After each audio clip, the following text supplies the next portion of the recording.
See if this even works. What's up, everybody? I finally got the green light on YouTube to stream from the mobile because I've achieved the minimum number of followers to do that. So I'm very happy about that. But the question is that now I'm live, and those of you that are on here, do you follow my channel or you're just random people just cruising through? Either way, it's cool. All right. It looks like it is people who follow me because Luzzy RN or Lucy RN is on. How you doing? Good to see ya. Just testing out this channel. And want to just check in on everyone, see how everyone's doing. We did a Instagram live yesterday, so I figure I'll just rotate the channels. Alfredo is saying, what's up from Chile? Way on to you. That's what I learned. They say down there when I was in Chile. I went to Chile twice. I've been there twice. And amazing country, amazing people. And the pisco, it's delicious. Very good. And we also had barbecue too.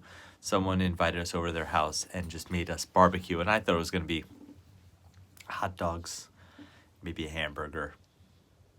Chilean barbecue. It's serious business. It's legit. Amazing cuarentena. That's right. Is that what it's called?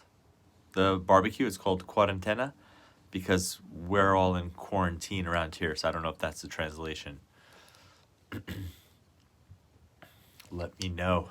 Well, I'm glad this is working. I'm glad I can finally come live on YouTube because I'm going to be doing the live lectures on this channel and more of the informal stuff over on Instagram. Yeah, everyone for COVID-19. Oh, that's quarantena doesn't mean barbecue. It means everyone's quarantined. Yep. Us too.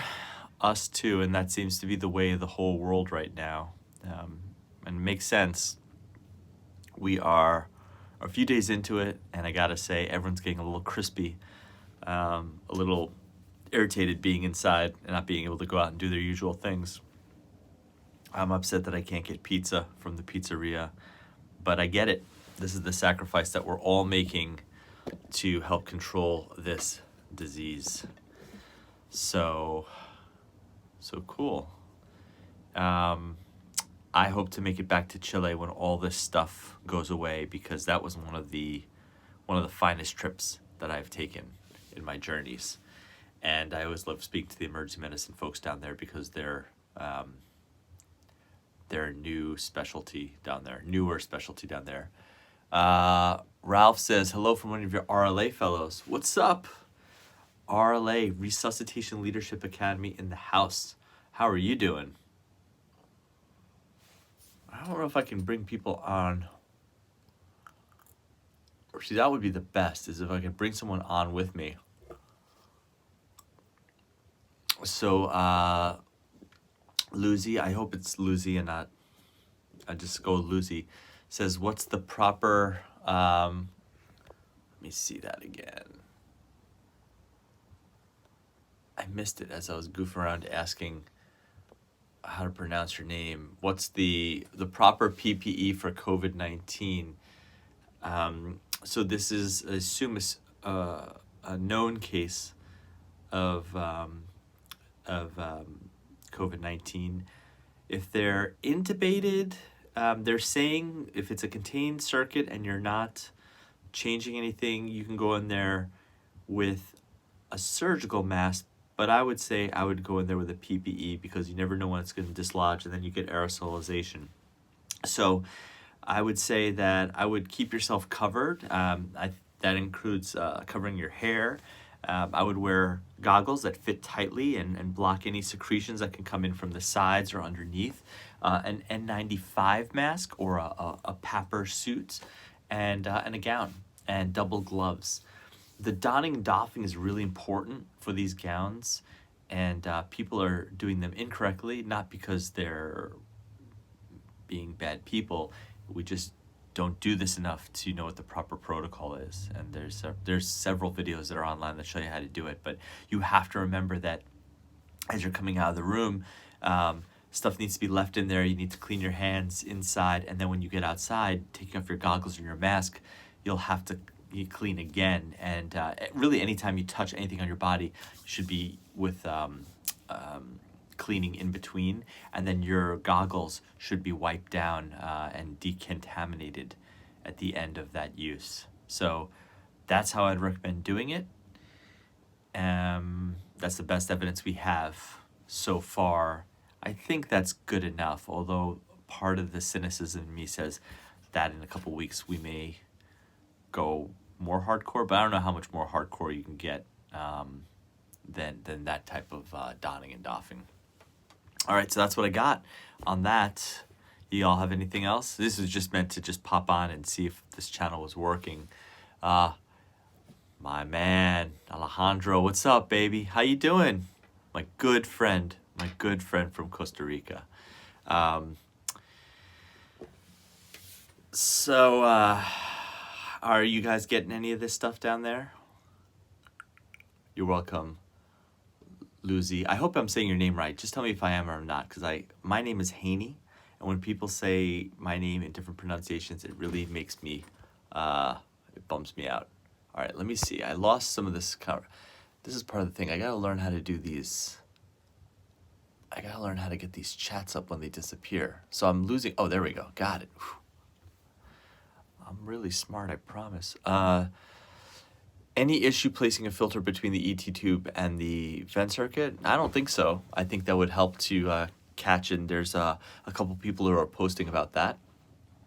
Very basic questions. Indication for intubation, just as you normally would, with the provision that many people are discouraging the use of non-invasive. So whereas we'd normally have somebody who is non-invasively ventilated, whether that's with a CPAP or BPAP type mask or high flow, we'd normally say, hey, let's give them a shot. Let's see if they do okay. Here there's a real push to get those patients' airways secured to stop the aerosolization of their secretions. And I think that makes good sense from all the data we know so far. So if someone who you're thinking giving them a shot, but they're not looking so good, I'd go ahead and just intubate those people. It just helps the greater good to keep those people contained, even though we don't like intubating people, and it should never be taken lightly to intubate somebody. That's what most people are saying, and I agree with that. All right, Lucy, thank you very much, and I'm glad I pronounced your name right. What do you think about non-invasive patients? They're contraindicated? Yeah, as I said, the droplets are a contraindication. Some of the, I've heard an Italian intensivist talking. It's interesting that the ARDS, the ARDS that we're seeing with these patients, their lungs are not as stiff. They don't have that density that typical ARDS patients get. So in theory, in a closed system, in a vacuum, if you will, those patients probably would do well with high flow and CPAP and would not require intubation. But again, now you're exposing everyone around to these aerosolizations. We don't have enough negative pressure rooms. What do you do? That's a big question that we don't have the answer to. So in a perfect world, yeah, non-invasive would be great for this disease, but the world and supplies and resources are imperfect at this point. So I hope that answers that question. You might tell me if you have any cases down there. I'm just curious. I know it's starting to spread to the south, and we thought that this was going to be a sort of a moderate temperature and a cool temperature disease. It doesn't appear to be the case. Australia, someone reached out on my Facebook group and said that they're getting hit pretty hard in Australia. So it doesn't seem to be a temperature thing. By the way, if you want to join the Facebook group, DM me. I'll get you invited to our private group where we talk about resuscitation, critical care. These days, all we're really talking about on that group is COVID, which is fine. But just know that we do talk about other things on there. And then if you follow me over on Instagram, tomorrow we are going to do something a little bit fun and educational with a guy by the name of Bedside Rounds. That guy's a superstar on Instagram, and I just recently started on Instagram, so I'm like not a superstar. But we're just gonna get together. We get along pretty well and have some similar interests and just talk about stuff. And it's going to range from medicine to non-medicine to a little bit of ridiculousness, because I think people need a little bit of fun in all this stress. So we're going to try and provide a little bit of entertainment as best as we can. Alejandro says they have 69 cases a few minutes ago of the first death. Sorry, my friend. So, looks like it's everywhere. I think Antarctica is the only continent that doesn't have it. So we'll just have to hang tight. This is one of those things where the whole world is in this together. There's so many things that happen where there's some terrorism that happens in one country and we all, console that country. There's some things where there's a massive famine or drought and we all sympathize with the country. I can't remember something in my life where every country is affected and is responding. 9/11 was certainly something where other nations were on alert, but this is very, very different. Everyone is on super high alert. Justin asked, do you think you'll be holding the conference at Rutgers? And the answer to that is no. But we talked about this today, actually. We're not going to hold it at Rutgers because I don't even think that they're going to run conferences by then. Who knows, in a month? Maybe I'll be wrong. Maybe conferences will be open. But there are some people that were planning travel around this conference, and I have to give a definitive answer. I don't want people booking tickets only to find out that we canceled it. Or, we get an audience that's filled with like 20 people who decided to stick it through. But what I'm going to do is I'm going to put on a online conference. I think this will actually be bigger in some senses than the live conference, that I'll be able to get people from different parts of the country, maybe even internationally, to speak on topics. And we'll try to do it as a whole day conference rather than a half day conference. So I'm sad because the C4 conference, this is its third year, or would be its third year. But this year, it's just too risky to run it. All April and May conferences have been canceled, some in June, and July, August, September. We're all just waiting to see what's going to happen. My friends and I had a couple conferences that we were going to run, but they had to be canceled as well. And all my speaking engagements from April and May had to be canceled, which is a bummer. Because I really enjoy speaking to people. I really enjoy meeting everybody live and in person. But it's the new reality, and it's what we'll have to do. So it's probably better also for me to be at home because the family's here, the kids are home from school, and my wife gonna go crazy. She had to take care of 3 kids on her own.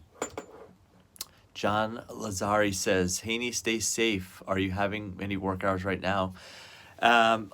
Not anything else, but everyone is on alert. Everyone is ready. I work in the emergency department and I work in the ICU. Both just happen to be areas that will become overwhelmed and overtaxed. So I already know that I will be called in when I'm needed, and we're all just in a holding pattern. We all have a plan. I work in a fantastic hospital with really smart people who think about pretty much everything. And so I'm confident that when they need me or anybody else, they'll call and we'll go in and we'll do what we have to do. Because to be honest, in emergency medicine critical care, that's what we signed up for. And I have no problems doing all that. All right. NSAI controversies. I don't know what NSAI stands for. Our contraindicated study 2003, given NSAI, some predictor effect on coronavirus. If you could spell out what that acronym is, I just have a little post-dinner brain right now. I don't recognize it. Justin Pipoli says, cool alternative with the situation at hand. I'm looking forward to it in the years to come. Well, thanks. We also have an emergency medicine conference that we do in the fall, and I'm hoping that everything will be wrapped up by then. We can still do that. There's a lot of overlap with my critical care conference. Well, it's not mine. Cooper's critical care conference and the emergency medicine conference. So yeah, we'll be doing that in the fall, and I'll also be having an open invitation for free tickets to that as well, so stay tuned. But yeah, I'm bummed we won't be doing the C4, but again, I think we'll be able to turn it into a bigger educational conference that's streamed.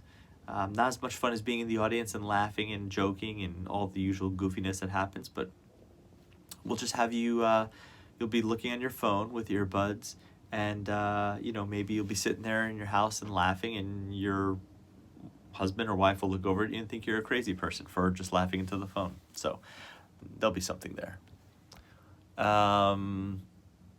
Thank you, John. I appreciate. Oh, it's Johnny Bananas. Now you didn't say that. John Lazari is Johnny Bananas, the man who I'm desperately trying to get online one day. One day, I will meet this Mr. Bananas. Till that day. Well, again, tomorrow night, 7:30 Eastern Standard Time, New York City time, we're going to be doing a live, haven't figured out the name yet, but it's not an interview, it's just a hangout with Bedside Rounds from Instagram and myself. And I am really looking forward to it. I think we've already talked about some of the things we're going to talk about. I think it's going to be goofy, it's going to be fun, it's going to be educational, we'll cry, we'll laugh, we'll go through all the emotions. I don't know if we'll cry, but if you really want me to, I'll cry. I have cried before. But that's what's going to be happening. So I'm going to sign off now. I just want to test this platform out. Thank you for coming on and asking some really, really good questions. It's nice to see you all on this different platform. But tomorrow night, 7:30, I hope to see... There's 2 now, but I hope to see everyone there. Have a great night, and please be safe out there. Stay awesome.